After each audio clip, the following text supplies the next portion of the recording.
Good evening, my fellow Americans.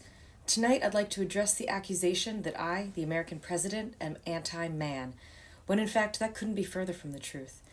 I believe men have all the same rights as women. We let men vote. We allow men to work, even though men's work has traditionally been in the home, because men have those big muscles to pick up children and scrub dirt. They have thick skin to withstand the heat from the kitchen. However, some men believe they're not being treated equally. So tonight I'll be answering some questions raised by a growing movement in our country, the Men's Equal Rights League group. Question number 1. Will you address the lack of male representation in upper management? Listen, this isn't the 1700s. Men can apply for any job, but it's difficult to find qualified male candidates for anything above middle management.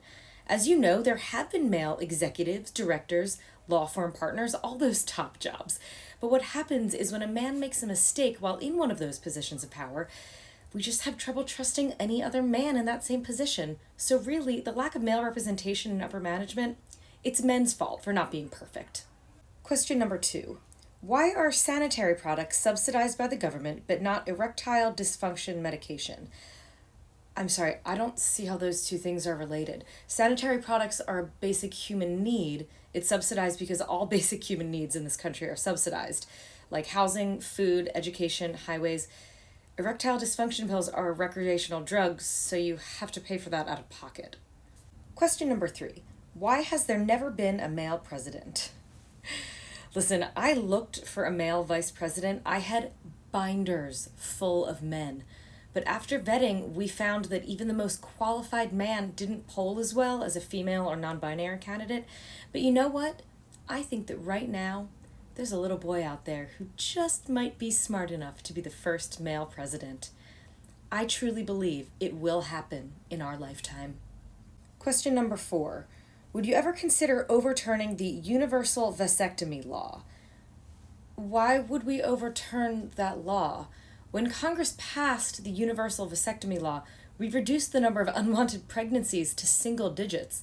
Vasectomies are reversible, so men can decide to become fertile when they want to have a child. No, we will not be overturning that law. Question number 5.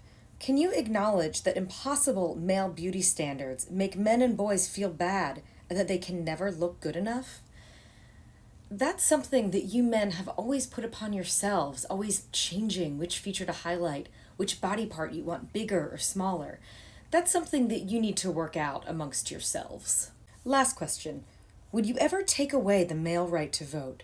Oh no. Who said that? Well, not if you elect before third term. I'm just kidding. But thank you for those very interesting questions from the Men's Equal Rights League group. Good night. We cut? Oh my God.